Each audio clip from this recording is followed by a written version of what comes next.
Glory to God, magandang umaga po sa ating lahat. And isn't it a wonderful day to be thankful? Sabi po sa 1 Thessalonians 5:18, give thanks in all circumstances, for this is God's will for you in Christ Jesus. Kaya naman po, pwede po ba nating pasalamatan yung ating mga katabi? Sabihan po natin na thank you at nandito ka. Yan. Very good. Very nice po. Talagang it is a very wonderful day today po to be thankful. At maraming salamat po na nandito po tayong lahat ngayong umaga pong ito. Ngayon naman po ay iniimbitahan po natin ang lahat para po sa ating panimulang panalangin. Tayo po ay tumayo para sa ating panimulang panalangin.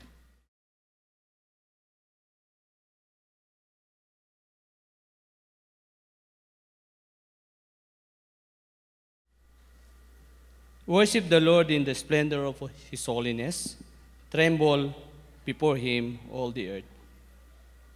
Dear Lord, our God Most High, El Elyon, as we stand before your throne of grace with humble hearts, we honor you and praise your name above every name. Father, in our midst, we want to give you glory and the highest reverence. At sa patuloy namin sama-samang pagsamba sa iyo in spirit and in truth, may puno ng kasabikan sa umagang ito na ikaw ay aming makaulayaw at masamba sa katotohanan. Mga kapatid, sa isang saglit ng pansariling panalangin, tayo lumapit sa Kanya at upang magpasalamat at humingi ng paglilinis.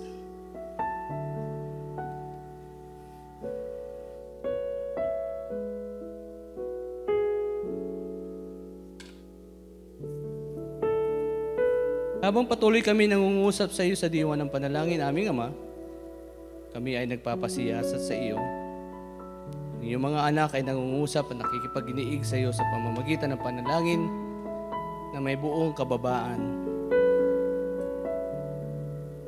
Nihiling namin ng iyong paggabay sa umagang ito as we continue to worship you in spirit and in truth. Nais ka namin dakilain, nais ka namin itanghal sa aming kalagitnaan. Salamat, O Diyos, sa iyong kabutihan at patuloy mo kaming pinapadama ang iyong pagmamahal sa amin. Patuloy namin nararanasan ang iyong kabutihan. Father God, as we continue to bow down and worship you, we ask forgiveness and cleanse us from all unrighteousness. Let this worship be of your servants be a fragrance offering before your throne of grace. Ihanda mo po ang iyong mga anak, ang puso't isipan sa pakikinig ng mensahe na aming mapapakinggan at maging karunungan at kaliwanagan ito sa amin. Mabuti kami sisidlan ng karunungan na nagmumula sa iyo. Yayakapin at may papamuhay sa aming pang-araw-araw na lakbayin sa buhay. Salamat aming Ama. Ito po ang aming dalangin sa pangalan ni Jesus. Glory, glory to the King of Kings and to the Lord of Lords. Let all the earth rejoice. Let all the heavens resound His praises. So come, church, with hearts as one, ay ating itaas ang ating dakilang Panginoon. Praise be to our God. Hallelujah. Praise the Lord, oh my soul. Praise the Lord, oh my soul. Praise the Lord, oh my soul. Praise the Lord, oh my soul.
oh my soul. Praise the Lord, oh my soul. I got a reason to praise the Lord. I got a reason to praise the Lord. I got a reason to praise the Lord. I got a reason to praise the Lord. Praise the Lord, oh my soul. Praise the Lord, oh my soul. Praise the Lord. Praise the Lord, oh my soul. Praise the Lord. Praise the Lord, oh my soul. Praise the Lord.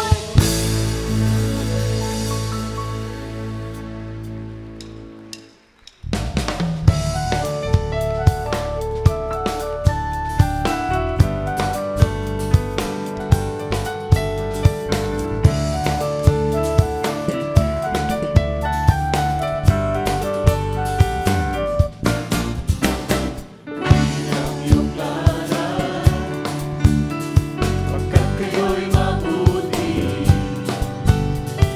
ang inyong pag-ibig laging nananatili.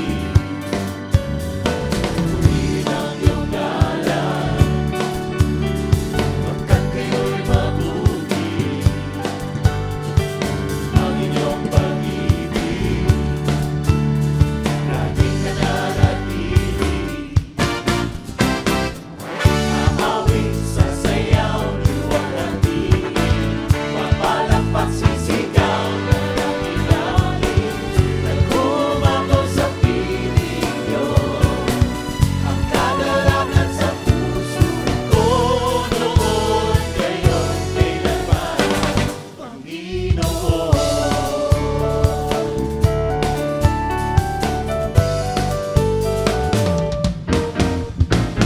Purihin ang iyong ngalan, pagkat kayo'y mabuti,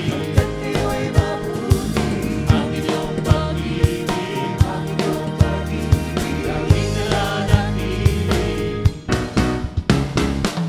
Ahawin, sasayaw, luwalhati, papalakpak, sisigaw, nanangilalim, nagkumako sa piling niyo, ang kagalakan sa puso ko noon, ngayon, kailanman.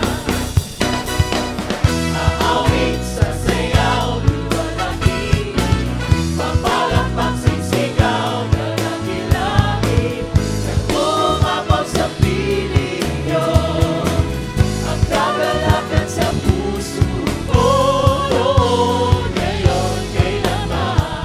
Panginoon, ahawin, sasayaw, sa Panginoon, papalakpak, sisigaw, sa Panginoon, ahawin, sasayaw, sa Panginoon, papalakpak, sisigaw, sa Panginoon.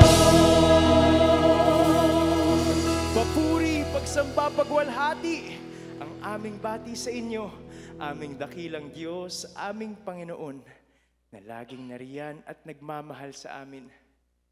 Patuloy ang aming galak, O Diyos. Patuloy ang aming pasasalamat. For above everything else, we are here standing before you today. Malaya kaming nakakapaghandog ng aming pinakamataas na papuri at pasasalamat sa inyong ngalan. Truly, Lord God, there will always be a reason to sing praises to your name. Iba't iba man ang aming pinagdaraanan, Panginoon. Iba't iba man ang aming pinanggagalingan. Alam namin na kayo ang nag-iisang Diyos na patuloy na nagmamahal sa aming lahat.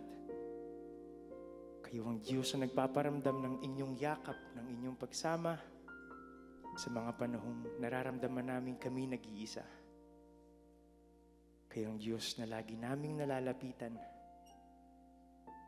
sa anumang panahon, in our joy, in our victory. in our grief, and in our sadness, we will praise your name, Lord God. Patuloy ang bawat isa sa amin na aawit ng papuri at pasasalamat sa inyong ngalan. All we seek, Lord God, ay patuloy na makita sa aming buhay, sa aming puso ang inyong liwanag, ang inyong pagmamahal. At may you see us singing praises to your name, Father. Purihin kayo, aming Diyos na dakila.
When I think think about the Lord, how you saved me, how you raised me, how you filled me with the Holy Ghost, how you healed me to the uttermost. When I think about you, Lord, how you pick me up and turn me around, how you raise my feet on solid ground.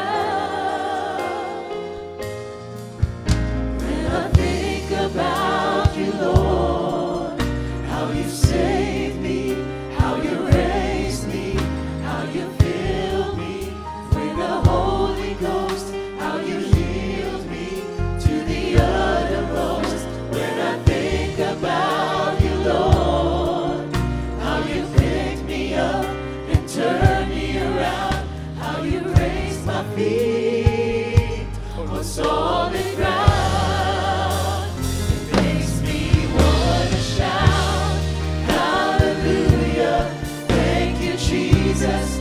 Lord, you're worthy of all the glory and all the honor and all the praise. It makes me wanna shout, hallelujah, thank you, Jesus.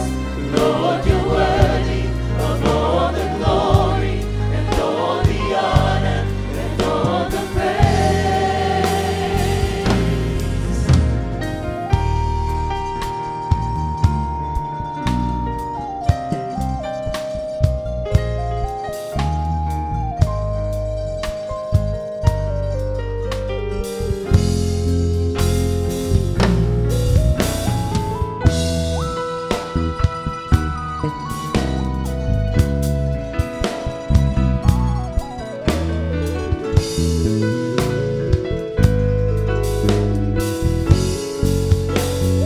Makes me wanna shout, hallelujah, thank you, Jesus.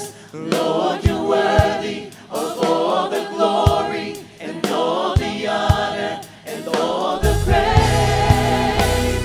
It makes me wanna shout, hallelujah, thank you, Jesus. Lord, you're worthy of all the glory and all the honor and all the praise. It makes me wanna shout, hallelujah, thank you, Jesus. Lord, you're worthy of all the glory and all the honor and all the praise.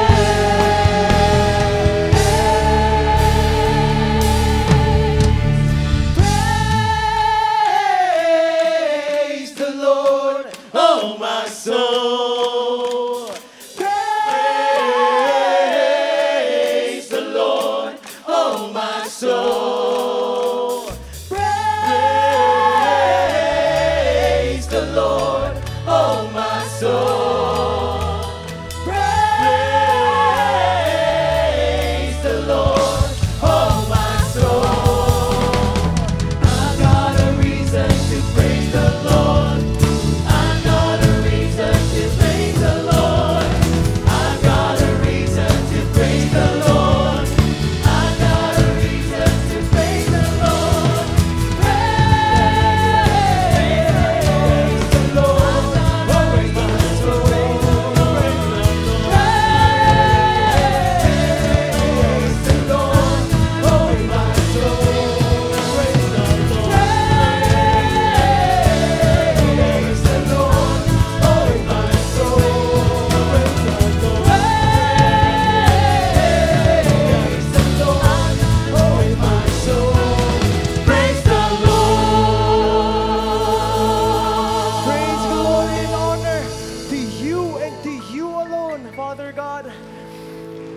Patuloy ang pasasalamat namin, Panginoon, patuloy ang kagalakan na nagmumula sa aming puso, O Diyos, na inayahandog namin sa inyo ang aming papuri at pasasalamat na nagmumula sa kailaliman ng aming puso. Aming Diyos, aming Panginoon, dalangin po namin that as we seek to hear your word, ay patuloy niyo po kaming pangunahan, patuloy niyo po kaming gabayan. To you we give back all the praise, all the glory, and all the honor. This is our prayer in Jesus' name. Mark 5:25-34. Kasama rin doon ng isang babaeng 12 taon ang dinudugo. Hirap na siya sa sakit na yon at marami ng doktor ang sumuri sa kanya. Naubos na ang kanyang ari-arian sa pagpapagamot, ngunit hindi pa rin siya gumaling. Sa halip, lalo pang lumala ang kanyang karamdaman. Nabalitaan niya ang tungkol kay Jesus, kaya't nakipagsiksikan siya hanggang sa makalapit sa likuran ni Jesus at hinipo ang damit nito. Sapagkat iniisip niyang, mahipo ko lang ang kanyang damit, gagaling na ako. Agad ngang tumigil ang kanyang pagdurugo at naramdaman niyang magaling na siya. Naramdaman agad ni Jesus na may kapangyarihang lumabas sa kanya, kaya't bumaling siya sa mga tao at nagtanong, sino ang humipo sa aking damit? Sumagot ang kanyang mga alagad, nakikita po ninyong napakaraming nagsisiksikan sa paligid nyo. Bakit po niyo tinatanong kung sino ang humipo sa damit nyo? Subalit lumingon-lingon si Jesus upang tingnan kung sino ang humipo sa damit niya. Palibhas ay alam ng babae ang nangyari, siya'y nanginginig sa takot na lumapit kay Jesus. Nagpatira pa at ipinagtapat ang buong katotohanan. Subalit sinabi sa kanya ni Jesus, anak, pinagaling ka ng iyong pananampalataya. Umuwi ka na at ipanatag mo ang iyong kalooban, ikaw ay magaling na. The healed woman revisited. Bakit revisited? Madaming beses na nating pinag-aralan ang kwentong ito.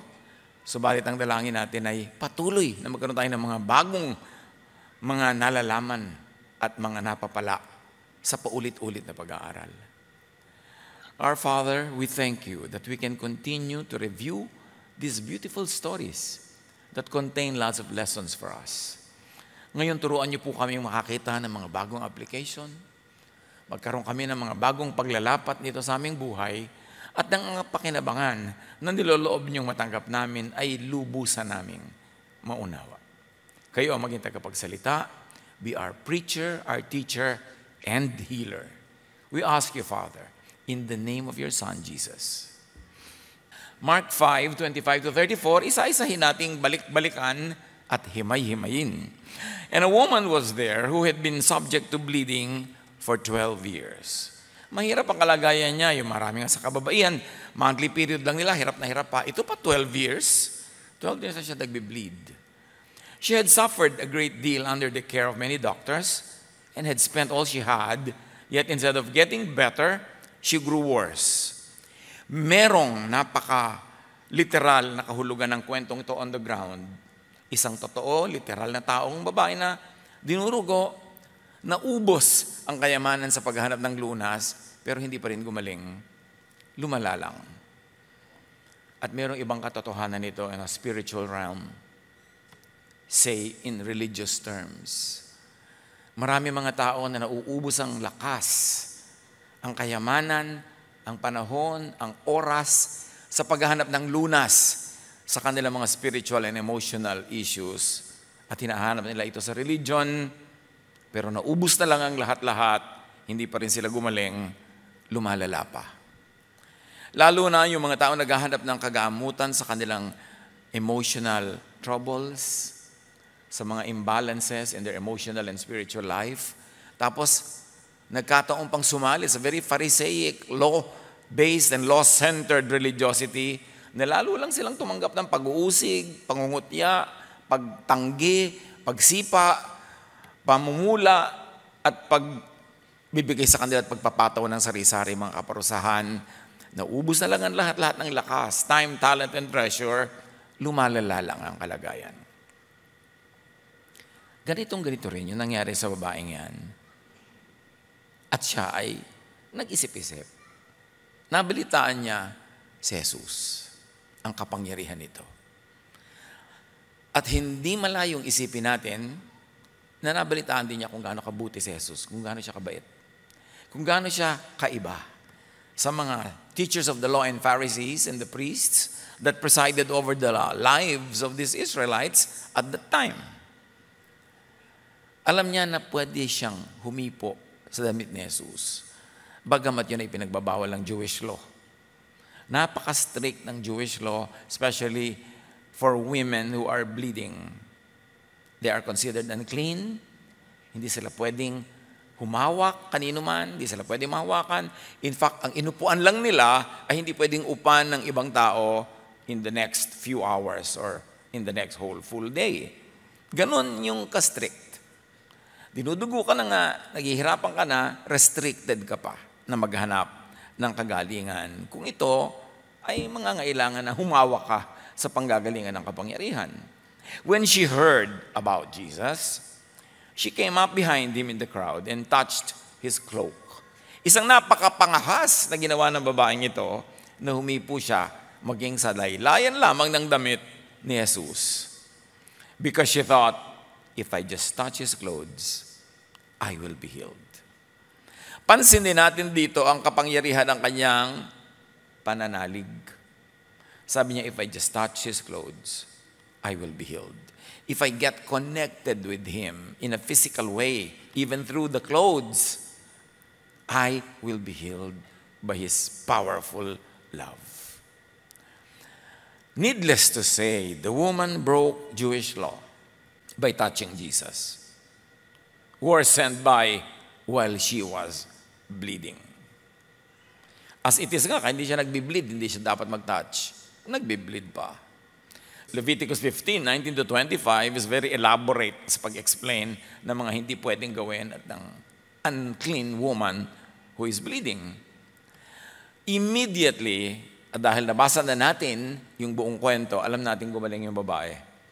May lesson agad. Beware mga mahilig sa Jewish law. Maraming needless restrictions, abstentions, pagtitiis, deprivations, yung mga napakahilig magpailalim sa Jewish law. That's why Jesus came, to free the Jews from the law. Because they were the people who were under the law. At kasama na rin dyan, all other people who are under the law and who volunteered to join the Jews being under the law. At kasama dyan na maraming Christians. Kasi ang Christianity, nung umusbong, lumago, they decided that they wanted to be also under the law, the Jewish law. Samantalang, obviously, yung Christianity was already a different religion from Jewism or Judaism. Pero nagkaroon ng mga pagtutunggali at mababasa natin yan sa Book of Acts, kung saan yung mga conservative Jews were trying to impose the Jewish law, the laws of Moses, on new Christians, even converts from the Gentiles. Ang law kasi para sa Jews lang yan eh. Gentiles naman hindi kasali. Pero nung naging Christian yung mga Gentiles, pinilit din ng mga makahudyong Christians in Jerusalem na sundin ng mga Gentile Christians yung Jewish law. So, ang tingin nila, yung Christianity will have to be under the law. Pero dumating nga si Jesus to set people free from the law. At hindi na natin tatagtaran ng kutakot-takot na verses, ang dami niyan. Very clear. He came to set free. And when Jesus sets you free, you are free indeed. But something happened in history. Christianity, instead of declaring itself free from the law, volunteered to be under the law also. Although that, of course, takes another study. In the case of this woman, at mag-settle na lang tayo sa kanyang case mismo, she was under the law. But she broke that law. And she touched Jesus. And that breaking of the law did not prevent Jesus from letting this woman get healed. In other words, sabi ng kwento, immediately her bleeding stopped and she felt in her body that she was freed from her suffering. There was instant healing, relief, comfort. Mga kapatid, lahat tayo na nakaranas na ng hirap ng katawan, sakit man yun ng ulo, o sakit ng sikmura, sakit ng buto, sakit ng ngipin, lahat, alam niyo kung anong kahulugan nung bigla kang gumaling. Biglang tumigil yung nararamdaman mong sakit, hapdi, kirot, at makaranas ka ng ginhawa. At ang babaeng ito, 12 taon ang nagdurusa. Needless to say, the law of the Jews did not prevent God in heaven to let power from heaven flow through Jesus and heal this woman. Because we know that Jesus sets free, even from physical suffering and even those who break Jewish law. In fact, it was by breaking Jewish law that the woman found healing. Kung nagpa-control siya dun sa law, sabi niya, hindi pwede, bawal pinagbabawal ng religion, hindi ko yan pwedeng gawin. Hindi pa siguro siya gumaling. Make Jesusness govern your daily life, not Pharisiness. Let Jesus be the governor of your life, not the priests of Judaism, not the teachers of the law, and definitely not the Pharisees. Make Jesus as filter all religious regulations that govern your life. Dapat mga kapatid, kung matagal na kayong nag-aaral ng Biblia, mahigit ng 6 na buwan, 1 taon, 5 taon, 10 taon, 15 taon, or more, suriin nyo na kung ano ang mga religious regulations na pumipigil sa inyo, nagpapahirap, tumatali, nagkukulong na hindi naman pala dapat kung kayo lang ay lubos na magpapasailalim sa grace of God given through Jesus. Kung kayo lang ay magsusubscribe to love, to grace, instead of to the law and all the legal punishments under the system of the law which Jesus came to abolish. At kahit sinabi ni Jesus, I came to fulfill the law, hindi ibig sabihin na I came to fulfill it literally, word for word, verbatim. No. Sabi niya, I came to give the law its full meaning, its correct interpretation, and its godly, kind, and gracious application. Kaya yung nagpipilit sa law, pipilit lang. Di ba sabi ni Jesus, I came to fulfill the law? Yes, but ang pag-fulfill niya, hindi yung katulad ng pag-fulfill ng mga teachers of the law. Hindi katulad ng mga Pharisees. Finulfill niya in the Jesus way, in the way that is loving. And so all the unloving and cruel provisions of the law were filtered out by the love of God expressed in Jesus. Kasi kung ipipilit mo yung law as is, parang hindi naman nangyari si Jesus. Parang nagsayang lang siya ng panahon, pagod at buhay, na ang lahat naman pala ay tulad din ng araw. Walang naiba. Di wala namang nangyari sa pagdating niya. But make Jesusness your guide and standard for what you can and may do. Kaya marami mga, hindi ako pwede ngayon kasi yung schedule ngayon, hindi ako pwedeng lumabas, o hindi ko ito pwedeng kainin, o hindi ko pwede yung isuot. Ano bang sabi ni Jesus tungkol dyan? Make Jesus the governor of your life. And you will be governed in a climate of love, of peace, and grace. Do not needlessly suffer by following religious laws already nulled, canceled, and modified, and fulfilled by Jesus. What saddens a serious scholar of the Gospels is the very little knowledge of Christians about Jesus, and the much less application of Christians in their lives of the teachings of Jesus. Parang pinaghalo-halo si Jesus and the Pharisees, Jesus and the law, love and the law, grace and the law. Kaya nakakalito. Ang tunay na makakalaya ay yung sabihin, whatever Jesus allows me to do, I can do. I will not allow Jewish law to stop me from doing what Jesus allows me to do. Yun ang tunay na Christian. Kasi kay Kristo, nananalig. Kay Kristo, sumusunod. At sa pagtutuloy ng kwento, and at once, Jesus realized that power had gone out from him. Immediately we learn that power that heals resides in Jesus. May kapangyarihan, mahiwagang kapangyarihan na nananahan sa Kanya that is available to those who touch Him in faith and by faith. Hindi lang yun nakalagay doon, yung power na yun. Available yon to those who will tap on it, who will attach to it, and let it work in their lives. Matthew 28:18, Jesus came and told His disciples, I have been given all authority in heaven and on earth. Anong ibig sabihin ng all authority? Authority over illnesses, authority over physical ailments, authority even over religious law that do not fully express the love of the Father that the Father wanted expressed in Jesus. Sa quantum physics, which I propose many of us study. Kasi marami na tayong ginagawang pagtatangka na pag-unawa sa mga katuruan sa Bible at marami namang tagumpay sa pag-unawa pero maraming hindi mo pa rin maunawa. And by looking at the teachings of Scripture through the lenses of science and through the lenses of quantum physics, more enlightenment and clearer visions of the power of God become available. Hindi dapat allergic ang mga tunay na anak ng Diyos sa mga karunungan na ibinibigay ng science. Because science is based on natural law. And natural law is authored by God. God ang naglikha ng lahat ng natural laws, kaya predictable yan, hindi na iiba. The power of gravity is always the same. Velocity, buoyancy. Kaya nakakalipad ang mga aeroplano, nakakalanding in darkness, in any inclement weather. Kasi alam na nila yung mga laws of physics that govern aviation. So, napakalaga. And I always propose that we look into quantum physics in trying to add understanding and appreciation of the teachings even of Jesus. And when we mention quantum physics and laws and principles, we propose that believers take one step further and see the very possible connection between spiritual laws and quantum physics.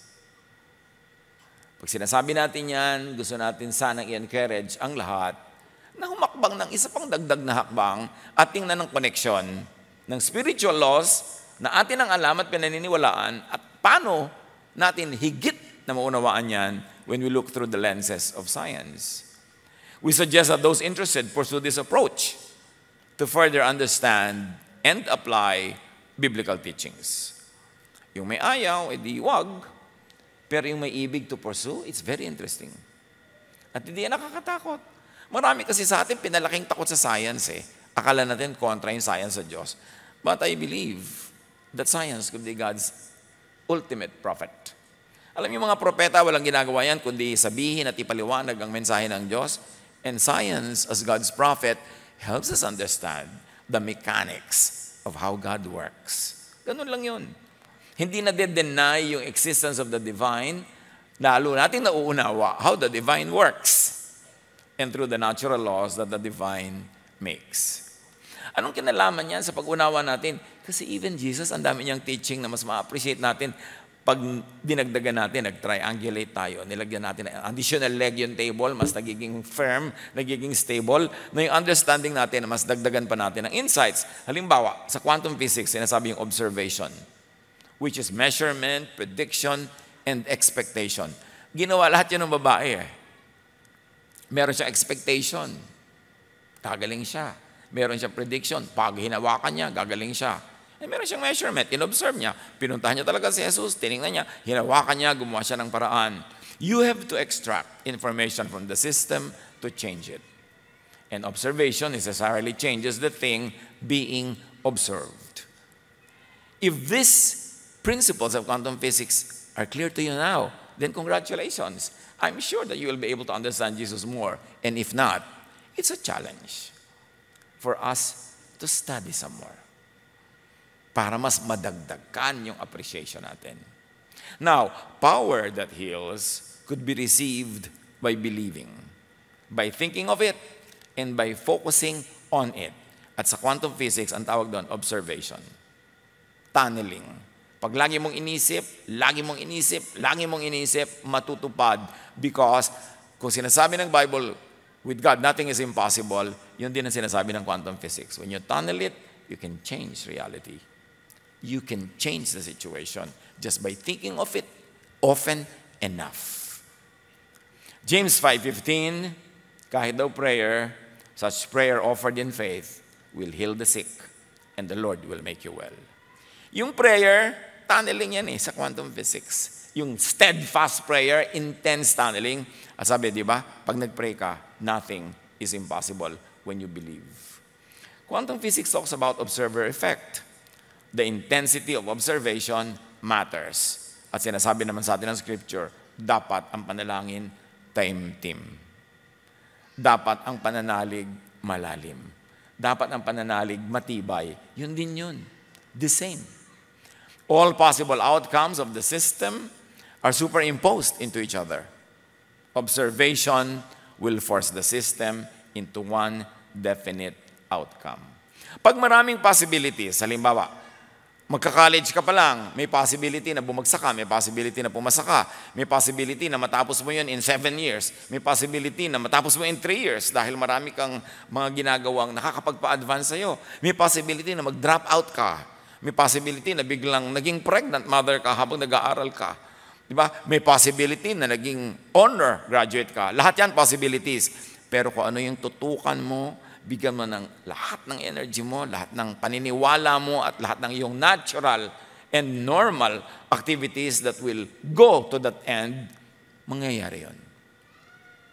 Yun din ang sinasabi ng quantum physics. So yung babae, may possibility na pag hinawakan niya si Jesus, siya ay mahuli, siya ay mapahamak, siya ay mapagalitan. May possibility din na siya ay gumaling. May possibility din na wala namang mangyari, hindi siya gumaling, pero hindi rin siya mahuli, hindi siya mapagalitan. Pero nag-focus siya sa, pag hinawakan ko, gagaling ako. Ano ang mga kaharap nyo ngayon ng mga challenges sa kailangan nyo manalig at mag-focus? Itong trabaho ko na to, itong assignment ko na to, I will focus. Pag nag-focus ako dito, matatapos ko to. Gagawin ko lahat ng practical things to do. Mananalig ako at hihingin ko sa Diyos na tulungan niya ako matapos ito. Walang dahilan para hindi mo yan matapos.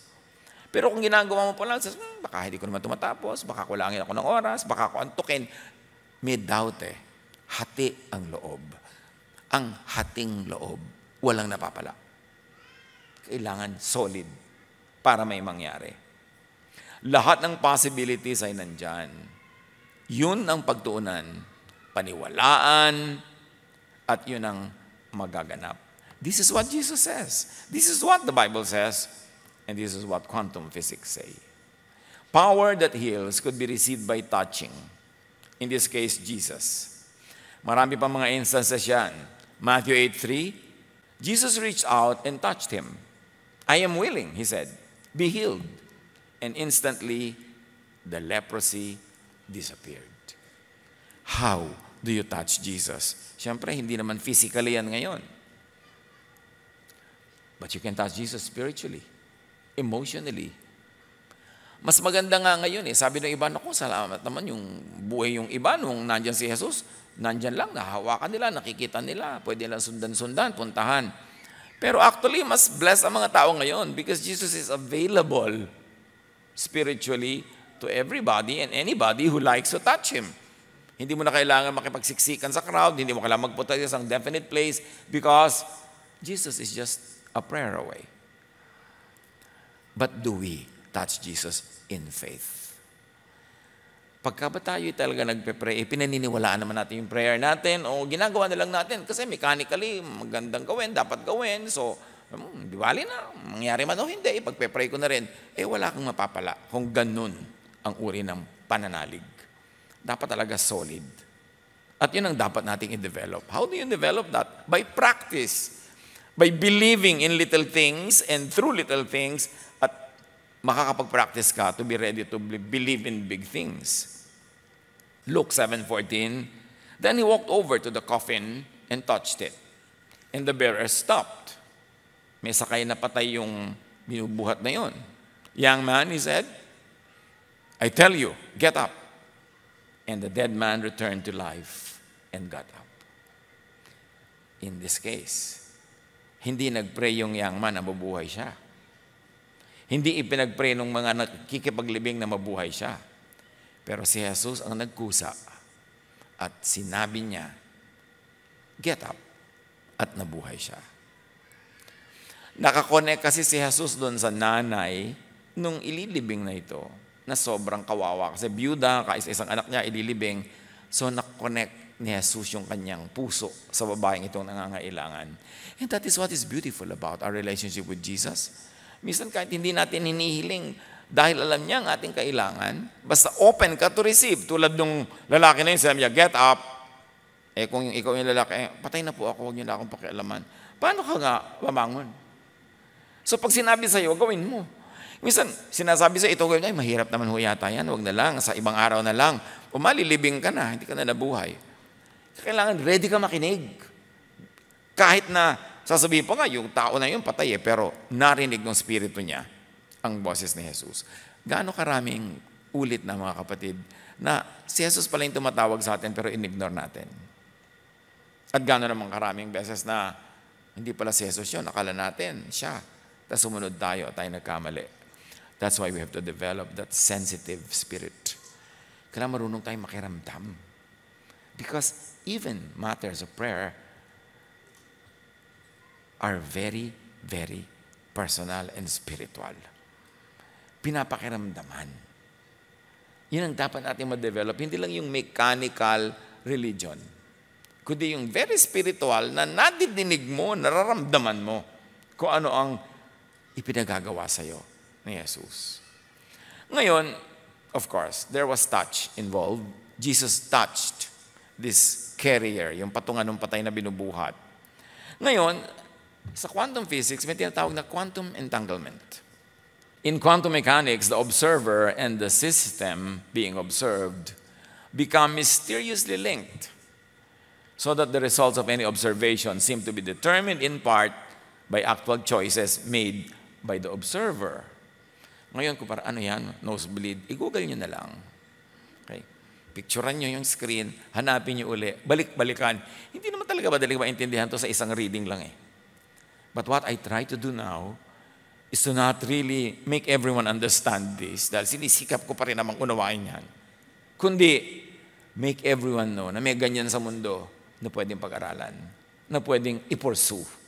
Hindi mo lang pwedeng maintindihan agad sa isang upuan lang na ganyan, pero malaman mo man lang na merong ganyan para pag-aralan mo, para balik-balikan at i-review. Now, entangled matter need to have a close relationship, close proximity at the start, or have been created at the same time, or they need to have interactions together. Bakit merong tinatawag na mental telepathy? Yung inisip mo, naisip din niya. Kasi meron kayong relasyon eh. Close kayo to each other, you think about the same thing, meron kayong pare-parehong goal o pare-parehong binabalak sa buhay, sensitive kayo to each other. Kaya sometimes, sabi, ay talaga, naisip ko rin yan, sabay pa tayo. Kumisa naman yung sasabihin mo, sinabi rin niya, nauna lang siya ng split second, pero hindi na sasabihin mo, kasi entangled kayo. Sinasabi sa Bible, you are of one heart. Sinasabi naman sa quantum physics, entangled kayo.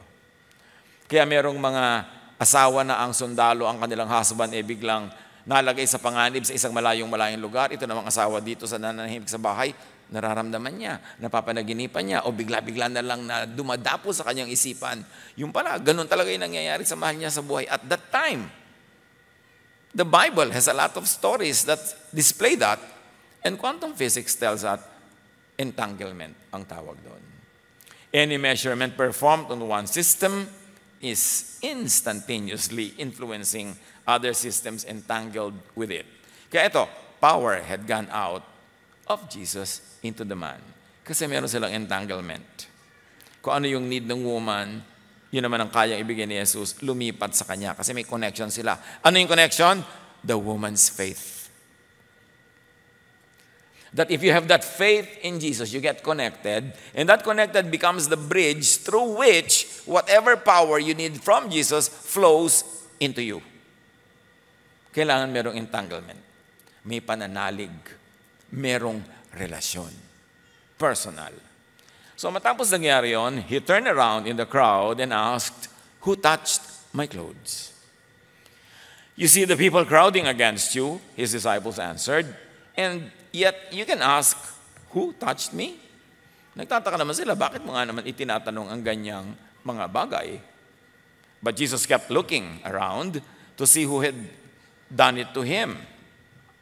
Then the woman, knowing what had happened to her, came and fell at his feet, and trembling with fear, told him the whole truth. The woman was trembling with fear because she broke Jewish law by touching Jesus. Hindi siya kay Jesus natakot. Natakot siya na alam niyang may binebreak siyang law. And that while she was bleeding. And she was afraid because she had many other reasons to be afraid.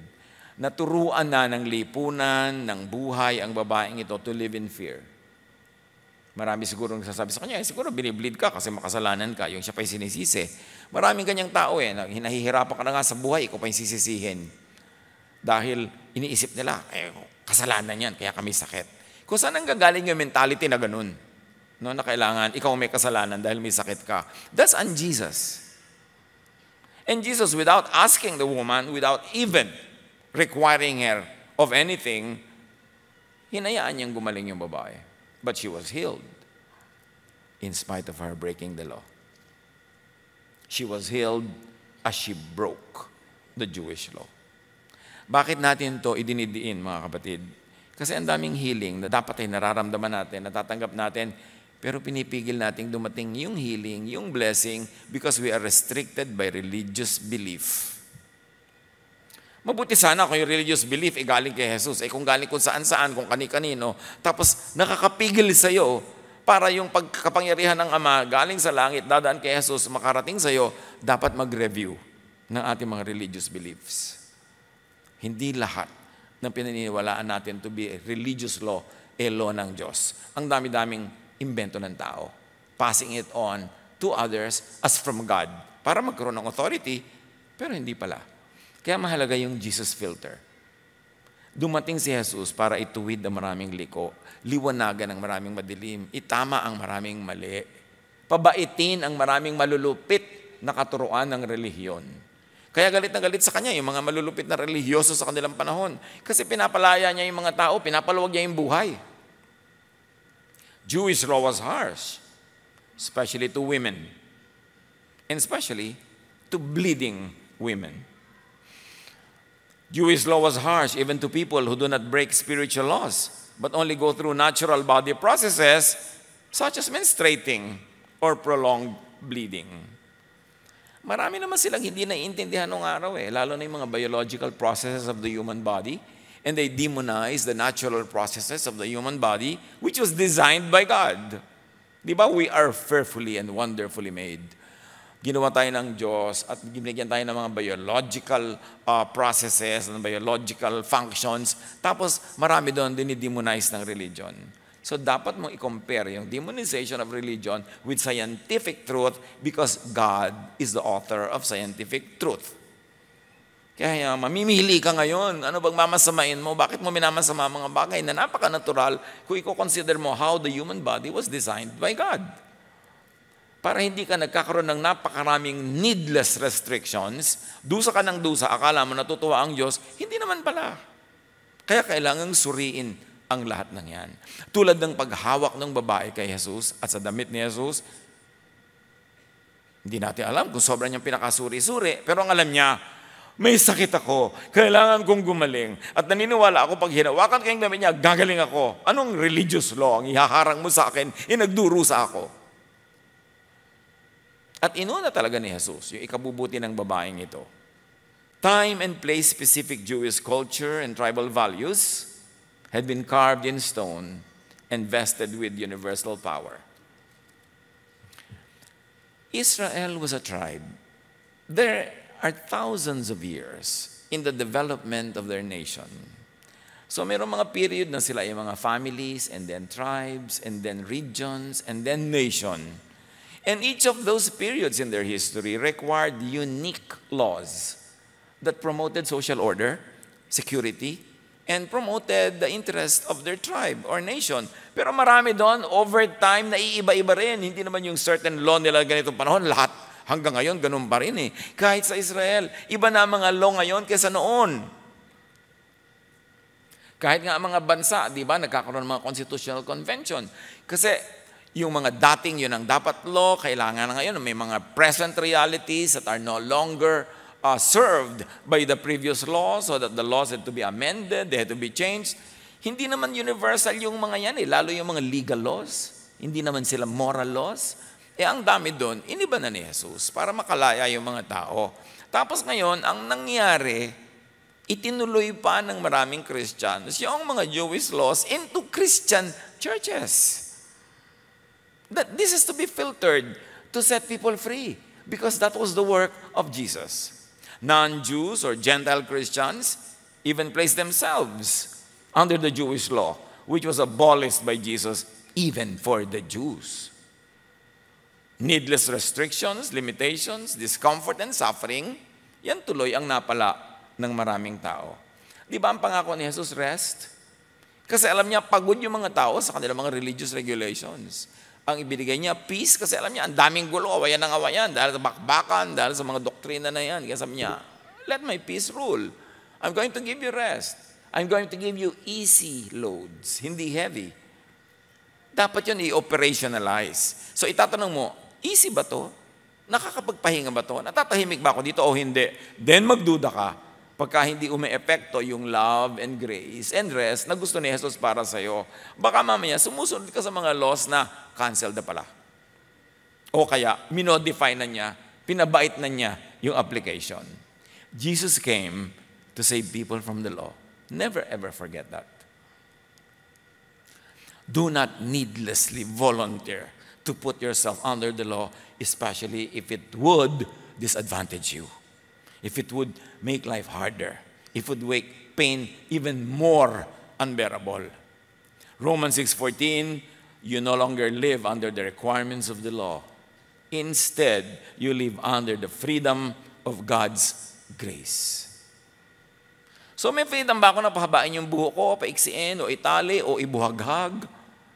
Wala namang sinabi si Jesus tungkol dyan. Walang pagbabawal siyang ginawa. So bakit ka magpapabawal kung kani-kaninong nakikialam sa buhok mo? Sabihin mo, buhok ko to. Bakit mo pinapakialaman? Anong kinalaman nito sa kabanalan? Ang atupagin natin ay tumulong sa kapwa, maging maibigin, magpagaan ang kanilang mga dala. Huwag itong buhok ko. And yet, maraming mga tao, yan ang specialty, makialam sa buhok, makialam sa damit, makialam sa kakainin mo, ang hindi mo kakainin, etc., etc., etc. Anong tugtog ang papakinggan mo, anong kanta ang pwede mong kantahin. Wala naman si Jesus sa mga katuruan tungkol dyan eh. Eh ano ba tayo, Christian o hindi? Kasi kung Christian ka, dapat kay Kristo ka sumusunod. Ngayon, kung Hudyo ka, understandable, sundin mo yung Jewish law, pero Hudyo ka ba? Linawin mo nga para hindi ka mahirapan. Acts 13:39, everyone who believes in Him is made right in God's sight. Something the law of Moses could never do. So kung susunod ka sa law ni Moses, papasukat ka sa law ni Moses, hindi ka talaga papasa. Pero teka, bakit ka naman nagpapasukat sa Kanya? Eh hindi ba Christian ka? Dapat kay Kristo ka nagpapasukat. Of course, marami naman mga teaching si Moses and the prophets na agree sa teaching ni Jesus. Pero yung mga hindi agree, ay ilagay mo na sa isang tabi, kaya nga dumating si Jesus to set you free. Marami naman mga universal truths na mabubuti pa rin gawin up to now. So piliin mo, dapat mag-filter ka. Kasi dumating si Jesus. 2 Corinthians 3:15-18, yes, even today, when they read Moses' writings, their hearts are covered with that veil and they do not understand. Malinaw, di ba? Pag daw, nakafocus ka ng nakafocus sa law, sa writings ni Moses, may takip ang mata mo, natatakpan. Hindi mo makikita ang dapat mo makita. Kasi ang tumatakip dyan yung belo ng law. Titingnan mo ang buong mundo through the lenses of the law. Therefore, lahat masama, lahat bawal, lahat kulang. But whenever someone turns to the Lord, the veil is taken away. For the Lord is the Spirit, and whenever the Spirit of the Lord is, there is freedom. Church, there is what? There is freedom. So, tapos puro bawal, puro bawal. Puro bawal, puro bawal. Hindi yan Jesus. Pharisee yan. Kilalanin mo dahil ang daming wolves in sheep's clothing. Ang daming Pharisiness in Christianity. Hindi na-achieve ang gusto ni Jesus. Ang mga tao ay makapagpahinga at lumaya at mag-focus lang on what is truly essential, love. To serve others. To help the needy. To feed the hungry. At dapat din siyempre talagang, sabi na ba, paano yan? Hindi na relevant si Jesus? Napaka-relevant kasi yun ang teaching ni Jesus. Ino-operationalize mo lang, tinatanggal mo yung religious witchcraft, yung religious dress up. Kundi pinapababa mo siya sa applicable levels, which is to really love, to take care of people. Yan ang teaching ni Jesus. Hindi nawawala si Jesus. Sumusunod ka kay Jesus pag yun ang ginagawa mo. Galatians 3:13, but Christ has rescued us from the curse pronounced by the law. Kung ikaw naman ngayon, taga-promote ng law, kinakras mo ang mga tao dahil sa law, kabaligtaran yan ng gawa ni Jesus. Hindi yan ang gawa ni Jesus. Galatians 5:1, so Christ has truly set us free. Now make sure that you stay free and don't get tied up again in slavery to the law. Nagbayad si Jesus ng kanyang buhay para kapalayain, tinubos ka. Nagdusa siya. Tinanggap niya ang lahat ng kaparusahan na dapat ikaw ang tatanggap under the law. So tapos ngayon, papailalim ka pa under the law, binabaliwala mo ang ginawa ni Jesus. But to appreciate the love and grace of God through Jesus, doon mo palang binibigyan ng tunay na honor yung ginawa ni Jesus when you make it effective in your life. Sasabihin ba, uy, bakit ang dali-dali naman ng buhay mo ngayon, ang gaan-gaan, para ka namang hindi naniniwala kay Jesus? No. Yan ang ibig sabihin na naniniwala ako kay Jesus. Kasi ang gusto niya, that I will have rest, that I will be free, that I will be happy. So pag ginagawa ko yon, I honor Him. Pero pag pinipilit ko pa rin parusahan ang sarili ko, pagdusahin sa pagsunod sa mga laws na yan to earn my salvation, ibig sabihin, binabaliwala ko yung ginawa niya, ako na lang at gagawa para sa sarili ko. And of course, it will never work.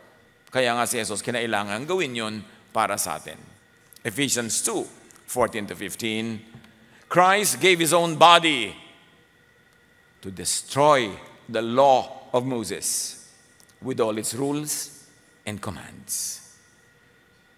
Kailangan pa bang i-memorize yan? Madali naman maintindihan.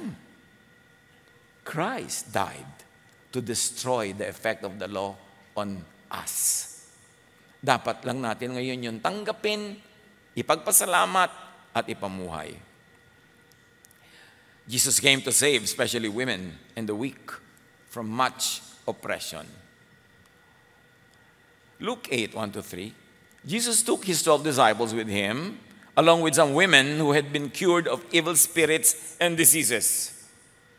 Among them were Mary Magdalene, from whom He had cast out 7 demons, and many others who were contributing from their own resources to support Jesus and His disciples. Nakita ninyo, 7 demons daw ang inalis kay Mary Magdalene. Ngayon, dalawa lang naman ang choice mo dyan eh. Gawin mong very literal. Yung talaga mga maitim na anino na may mga pakpak at mga sungay at buntot. Yun ang pinaalis kay Mary Magdalene. Or, yung mga demons na yun were symbols of what ailed her. Depression, siguro, guilt, self-judgment, feeling of worthlessness. Dahil siguro, ginadge siya ng mga tao, kinonvince siya na wala siyang kwentang babae, wala siyang kwentang tao, etc., etc. So yun na ngayon ang mga demon sa buhay niya na nakaka-depress. Nagkakaroon siya ngayon ng mga panic attack, nagkakaroon siya ngayon ng sari-sari mga phobia dahil maraming demons na gumugulo sa kanya. All related to the law, to guilt, to fear. Pero nung dumating si Jesus sa kanyang buhay, naunawaan niya yung God's love, tinanggap niya yung grace, tinanggap niya yung pagpapatawad at walang hangganan ang paniniwala niya na ang ginawa ni Jesus para sa kanya ay sapat para siya makalaya sa lahat ng mga fears na ito, mga demons na ito, di gumaling siya. At yun ang kailangan natin ibigay sa ating kapwa. Habang ipinipilit mo sa kapwa ang law, pinapagilty mo siya, tinatakot mo siya, ang kasunod noon, depression. Ang kasunod noon, fear, guilt, and feeling of worthlessness. Kailangan lumaya ang mga tao doon. And the only way for people to be freed from that is for them to understand that Jesus paid in our place. He paid all the requirements of the law. And it's as good as if we paid ourselves. That Jesus destroyed the power of the law over us so that we can enjoy a life of peace, a life of plenty, a life of love, a life of rest. So habang pagod na pagod ka pa ngayon, pinapagod mo sa sarili mo, nagdurusa ka sa ka-earn ng blessing, sa ka-earn ng salvation, hindi mo pa naintindihan ang ginawa ni Jesus. So Galatians 3:28, there is no longer Jew or Gentile, slave or free, male and female, for you are all one in Christ Jesus. anong klaseng pahinga, kalayaan ang mauunawa? Kung ikaw ay Gentile, tapos wala na daw palang difference ang Jew at Gentile, edi ngayon, nakalaya ka sa pagiging second class, ka-level ka na ng mga Jew sa kanilang timbangan, di lumaya ka sa feeling second class and outsider. Sabi, wala na daw slave, walang free. So kung slave ka dati, in Jesus, you feel freedom and you enjoy it. Can you imagine what it means? At wala na daw male and female. Kasi alam niyo yung female, for the longest time, lagi yan oppressed. Laging kawawa, laging walang boses, laging chimay, laging kinaapi-api, walang rights. Tapos sabi ngayon, through Jesus, wala nang ganyan na male and female, pare-pareho na lang. For you are all one in Christ Jesus. Kung kayo yung privileged na Jew, kung kayo yung privileged na male, kung kayo yung privileged na free man or woman, hindi nyo ma-appreciate yung gawa ni Jesus eh. Pero kung kayo yung galing sa margins, kayo yung galing sa mga cracks, kayo yung binuhay mula sa mga pusali at mga imbornal, hindi ba kitang-kita mo, napakahalaga ng gawain ni Jesus. Bakit mo ngayon ipagkakait sa iba yun? Tapos, merong mga post-Jesus modern day Pharisees who restrict women as if Jesus never happened. Sinabi na nga wala nang babae at lalaki, pantay-pantay na. Tapos ayaw mong bigyan ng ministry ng babae sa church. Ano ka, bumalik ka sa Old Testament? Parang hindi nangyari sa Jesus. At maraming mga Christian teachers, yan din ang pinopromote. Parang hindi nangyari sa Jesus. Tapos Christian church daw. Ang dami-daming restrictions on women. Wala nang men and women. What I mean is, siyempre may men and women pa rin biologically. Pero ang point, hindi mo binibigyan ng position or responsibility dahil sa gender. Operationalize that. And that's only when the love of Jesus will be made real. Jesus also came to heal the body. Matthew 4:23-24, and he healed every kind of disease and illness. Luke 6:17-19, everyone tried to touch him because healing power went out from him and he healed everyone. Hindi lang yung babaeng yan ang pinagaling, lahat ng humipo sa kanya.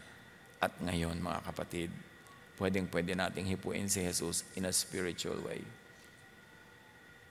Kaya nga may quantum entanglement. Saan man siya naroon, sabi niya, I will never leave you.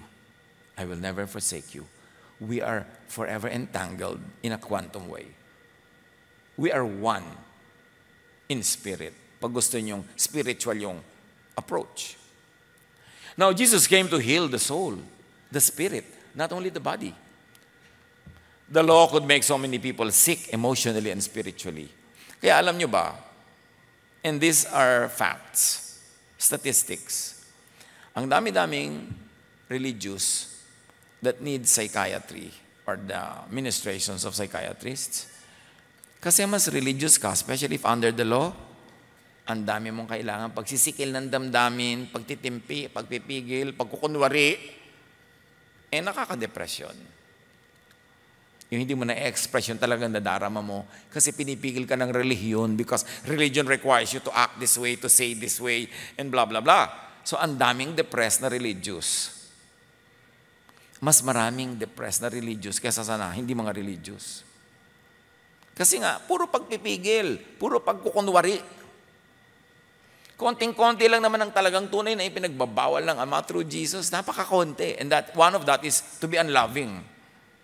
Pagka nga nagmamahal ka, hindi ka lang sumusunod sa Diyos, kundi nag-enjoy ka kasi masarap yung feeling na nagmamahal ka. So bakit gusto mo maging judge? Bakit gusto mo maging religious police? Bakit gusto mong mangusig, manghusga at mangtiwalag at sumipa ng mga kapwa mananampalataya? Kahit na gusto ng bad side mo yon, there's still a good side of you that will grieve whenever you hurt people. Kaya nga lagi natin sinasabi, love na lang. Hindi naman ibig sabihin na wala ka nang gagawing tama o gagawing mabuti o i-break mo lahat ang law or baliwala na si Jesus. That's not what love na lang means. Ibig sabihin, nalilito ka kung anong approach mo, kung anong gagawin mo. Love na lang. You cannot go wrong by loving. Matthew 11:28-30. Then Jesus said, come to me, all of you who are weary and carry heavy burdens, and I'll give you rest. What kind of rest do you need now? Kung meron sa atin na nagpapanggap dyan, nagyayaman-yamanan ka na hindi ka naman talaga ganun kayaman, nagtatali-talinuhan ka, hindi ka naman ganun katalino, or whatever it is, live in truth and by the truth. Maging totoo ka na lang, mas makaka-relax ka pa. Ang hirap-hirap pagka may dala-dala kang burden of falsehood, of untruthfulness, of pretense. Kasi nga, laging required tayo ng law to measure up, to be like this, to be like that. But no, that's not how Jesus measures us. Take my yoke upon you, sabi ni Jesus. Let me teach you, because I am humble and gentle at heart. And you will find rest for your souls. For my yoke is easy to bear, and the burden I give you is light. Kaya kahit sa religious work, pinapadali natin eh. Kulang yung mga voices ng choir. Di kulang, hayaan mo na. Kesa naman sa hirap na yung mga tao, hindi sila makapag-practice, pipilitin mo pa rin para agad-agad na daw kanta. Padaliin na lang natin yan. Huwag mo sobrang hirapan.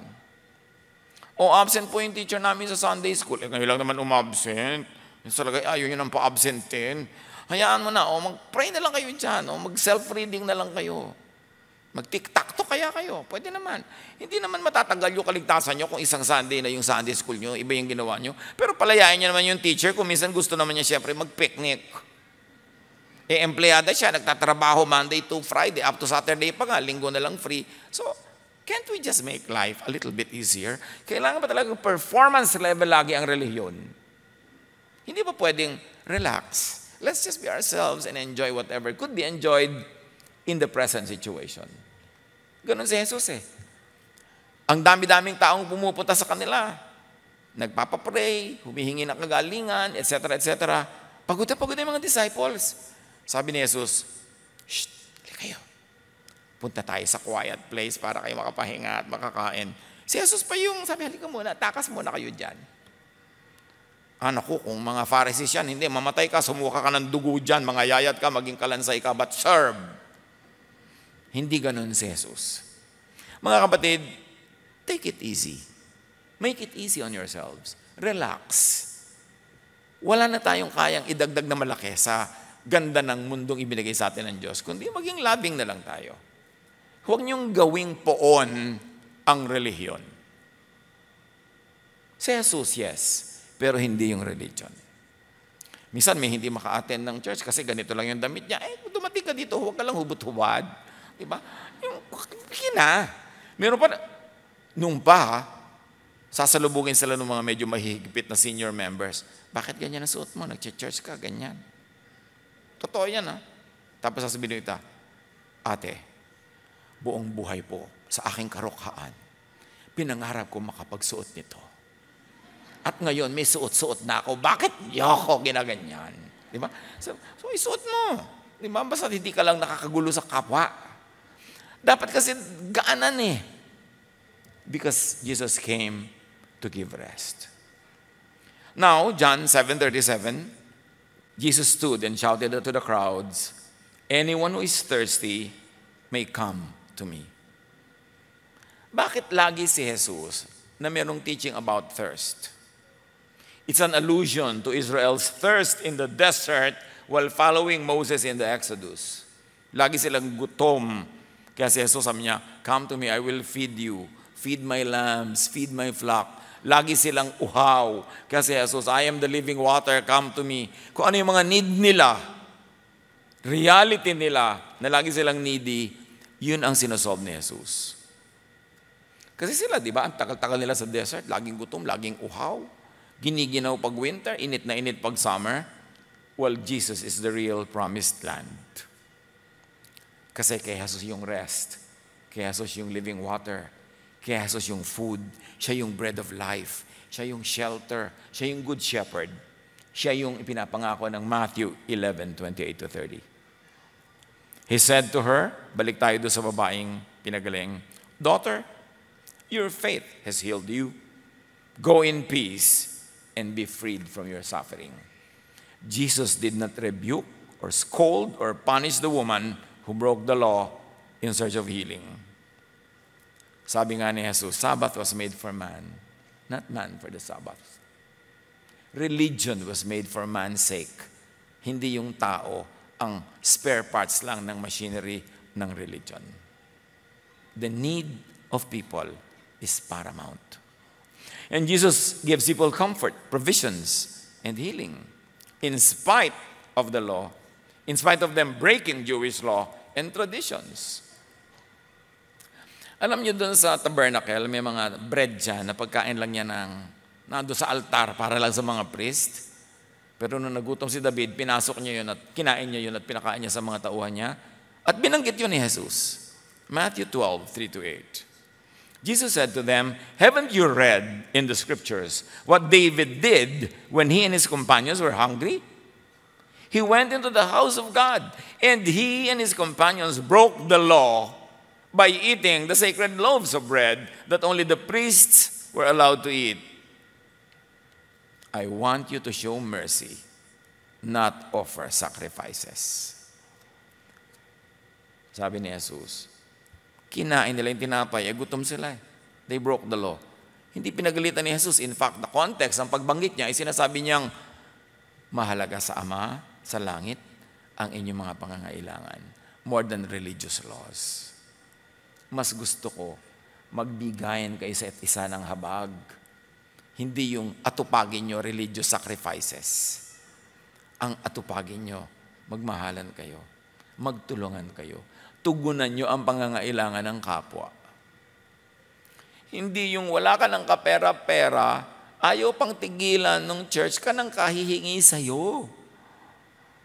Gipit na gipit ka na nga, ayaw ka pang palibanin kahit konti sa mga kung ano-anong mga hinihiling at pinapangako sa yung ibibigay mo. Ang daming ganun eh. Alam niyo sa Facebook, people tell me what's happening in their lives and in their religious lives. Nakakaawa. Sobrang nakakaawa. Hindi na pinagtutuunan ng pansin ng mga congregation nila yung mga need ng tao. Basta kailangan, pera. Wala akong pakialam na hindi makakaroon lang yung anak. Kailangan dalhin dito ang yung mga offering, etc., etc. Hindi ganun si Jesus. Sabi niya yung bread nga na para sa mga priest, kinain nila para sila mabusog. Kailan natin i-apply sa buhay ang teaching ni Jesus? Ginagawa kasi na marami, si Jesus parang dekorasyon, parang motif, pero ang tunay na umiiral ay ang Pharisees. Mark 3:1-6. Jesus went into the synagogue again and noticed a man with a deformed hand. Since it was the Sabbath, Jesus' enemies watched him closely. If he healed the man's hand, they planned to accuse him of working on the Sabbath. Jesus said to the man with the deformed hand, "Come and stand in front of everyone." Then he turned to his critics and asked, "Does the law permit good deeds on the Sabbath? Or is it a day for doing evil? Is this a day to save a life or to destroy it?"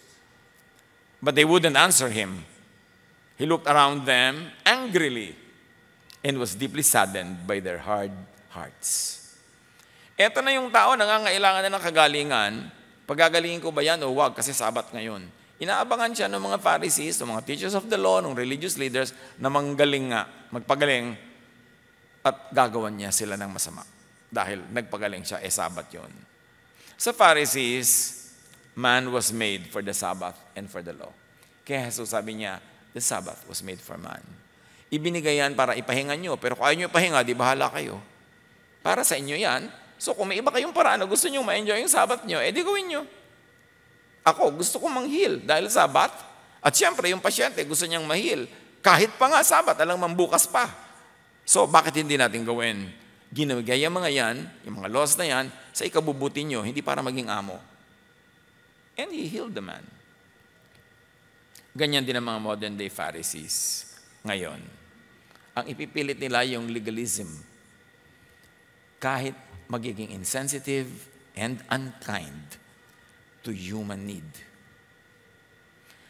Then, back to the story, he told the man, "Hold out your hand." So the man held out his hand, and it was restored. At once the Pharisees went away and met with the supporters of Herod to plot how to kill Jesus. Kita niyo itong mga relihiyosong to? Handang-handang pumatay. Bakit nila papatayin? Sabat nang heal. Iyan ang kabulagan ng mga nahuhumaling sa law. Dahil sa law, dahil sinasabi ng law na ito, babatuhin ka namin, papatayin ka namin, ititiwalag ka namin, sisipain ka namin, kakawawain ka namin, ipapahiya ka namin, kasi yan ang sabi ng law. Nasan yung pag-ibig ng Diyos? Kaya dapat sariwain, gunitain, alamin, ano ba talaga ang teachings ni Jesus? Ihiwalay sa mga teachings ng teachers of the law and Pharisees. Huwag paghaluin sa isang bowl, huwag gawing salad, salain. Now, ang gusto nilang gawin, how to kill Jesusness. Siyempre, wala na si Jesus para patayin physically. Ang mga kalaban ni Jesus ngayon, what they would like to kill is Jesusness. Anything that is a teaching of Jesus, that gives the teaching of Jesus priority over the teachings of the law and Pharisees, they want to kill. What healing do you need? Ang naging springboard ng ating usapan yung babae, how are we like her? Anong healing natin na kailangan? Anong pangangailangan natin ang napaka-grave? Wala namang naitutulong yung mga pinupuntahan natin, nauubos na halos lahat ng lakas natin para habulin ang ating need, habulin ang ating want. Isa lang yan eh. Dalhin mo kay Jesus. Hindi yan blank check promise. Totoo yan. That Jesus knows, Jesus cares, and that Jesus came to set us free from all those needs, from all our wants, and even from our illnesses. But you have to touch Jesus in faith, by faith. At kung minsan sa paghahanap natin ng mga katugunan sa ating mga pangangailangan, you have to prioritize your need over religious law, especially if that law is not of Jesus. So magandang project, kilalanin mo lahat ang pinaniniwalaan mo at sinusunod na religious laws at itanong mo na kay Jesus kung sa Kanya yon o hindi. At kung hindi sa Kanya, pero nakakabuti naman sa iyo, hindi patuloy mong sundin. Pero kung hindi naman kay Jesus, pero walang buting idinudulot sa iyo, in fact, hirap ang binibigay sa iyo, it's about time na umalis ka dyan sa pagkakakulong na yan, sa tali na yan, and be freed by Jesus. Aming Ama sa langit, patuloy mong pagliwanagin ang aming isip para sa kanya-kanyang personal na kahulugan nito sa aming mga buhay. Para mahanapan namin ang paglalapat, ng application, para ang tunay na kapagpapala na ibinibigay mo through Jesus, rest, peace, love, ay maging totoo sa aming buhay. Turuan mo rin kami, Panginoon, kung kami ba ang nakakasagabal sa kapwa sa paghahanap nila ng lunas sa kanilang mga karamdaman, sa paghahanap nila ng kasagutan sa kanilang mga pangangailangan. Turuan mo kami kung kami ba ang nagiging sagabal. At nawa, kung kami man, maunawa namin ito at baguhin namin aming pananaw, maging instruments of love kami. Maging instruments of healing, instruments of freedom. Pagbulay-bulayan natin ang mga application dito sa ating buhay, so mandaling manalangin in silence and let the Spirit of God finish this message for you.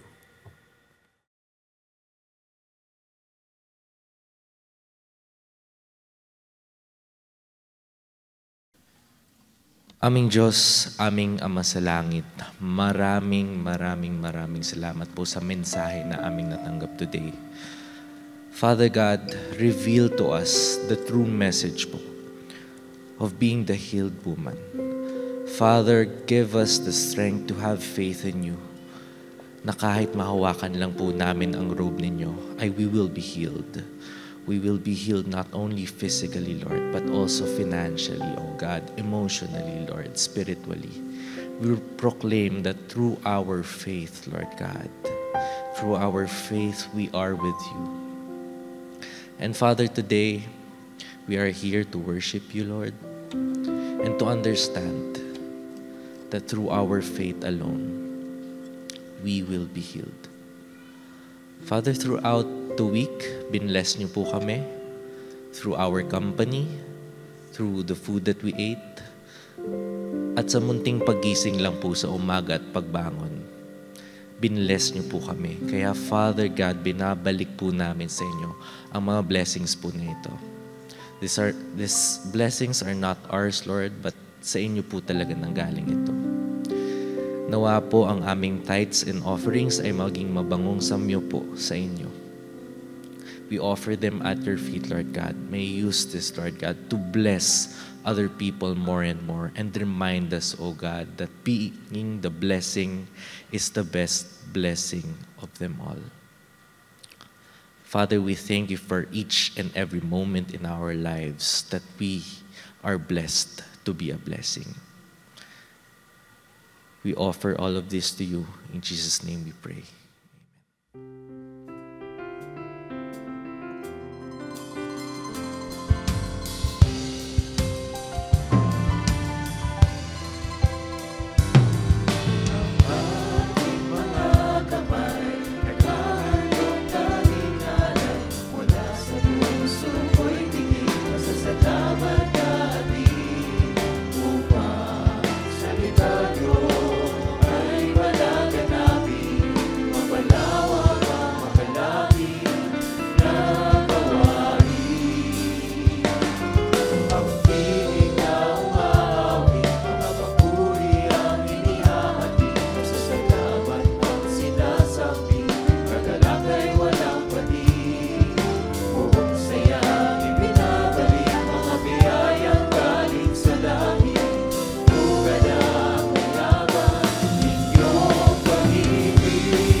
Ang katatapos pong mensahe ni Kuya Ed Lapis ay may pamagat na The Healed Woman Revisited. Kaninang first service naman po ay binahagi ni Kuya Ed ang mensaheng may pamagat na Jairus and His Daughter Revisited. Para naman po sa ating announcements, nais po nating i-acknowledge ang presensya ng Kapatirang Awakening Group sa pangunguna ni Pastor Rolando Garcia. Salamat po sa inyong pagdalo.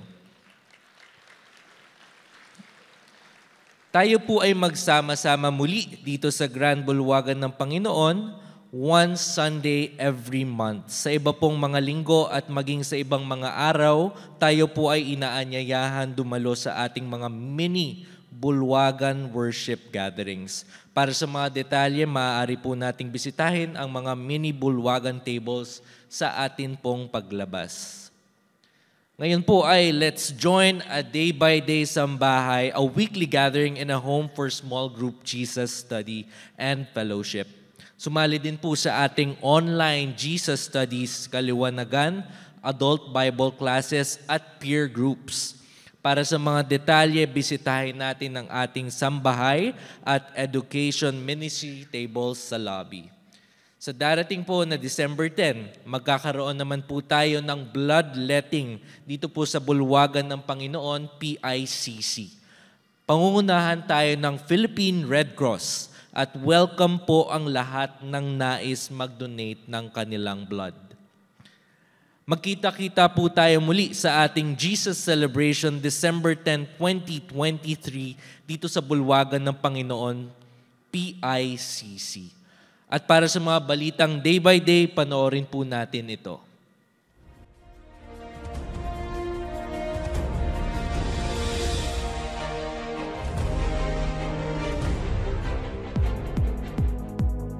Sa pangunguna ng ating Day by Day Cares Ministry, tuloy-tuloy ang pag-abot natin ng biyaya sa mga street dwellers at mga kababayang nangangailangan. Narito po ang mga nabigyan natin ng maiinit na pagkain sa buwan ng Oktubre.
Purihin si Jesus, ang ating kataas-taasang Diyos.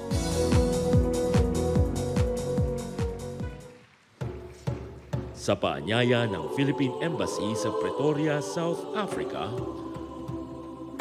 ang Kaloob Philippine Music and Dance Ministry ay magtatanghal ng mga katutubong sayaw ng Pilipinas sa University of Pretoria Aula Theater sa November 26, 2023.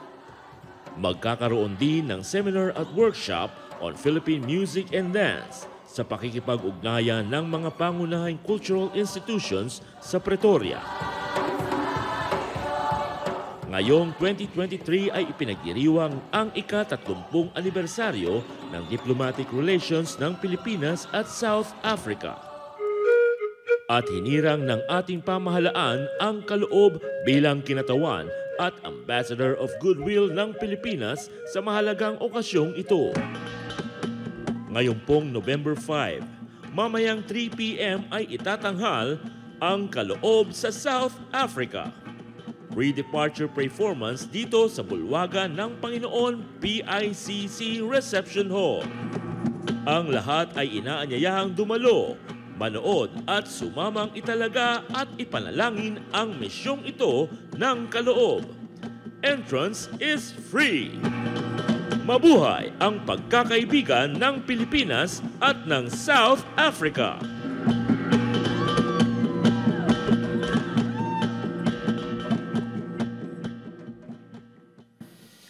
Tayo po'y magsitayo para sa ating pangwakas na panalangin. Dakilang Diyos, muli ang aming pasasalamat sa inyong banal na presensya. Salamat po na kayo ay nasa aming piling, maaaring makausap, malapitan, at makanaig, bagamat kayo ay kataas-taasan at makapangyarihang Diyos. Dinadakila ka namin, Panginoon, sa inyong pagmamahal at sa inyong kabutiang loob. Binigyan mo kami ng pagkakataon na kumanlong sa iyo, sumilong sa iyong mga palad, at makadama ng inyong kapayapaan. Muli po kami nagpapaubaya sa inyo. Gamitin mo po ang aming mga buhay para sa inyong kadakilaan. Gabayan niyo po kami sa aming mga iniisip, mga isinasabuhay, at mga gawa ng aming mga kamay upang maging tagapagdala ng mabuting balita sa aming tahanan at sa mundong aming ginagalawan. Punuan niyo po kami ng inyong espiritu upang mapagtagumpayan ang mga kinakaharap naming hamon sa aming mga buhay. Manatili nawa kami sa inyong liwanag kung kami dadalawin ng panghihina. At patuloy ka po naming pananatilihin sa aming mga puso upang kami maging malakas, bagamat makapagkumbaba. Matalino, bagamat maunawain. Hindi salat, bagamat mapagbigay. May kaliwanagan, bagamat mapagmahal. We ask for your continued blessings as we depart from this place of worship, O Lord. Pour out your blessings to these brothers and sisters whom you gathered today. Lead them to peace, love, and joy. Bless them with prosperity in their labor and open their eyes to the appreciation of the small blessings that you never fail to shower and provide day by day. Dismiss us, Lord, today with the assurance that things will get better and the best is yet to come because we are in you. And all this we ask in the name of Jesus.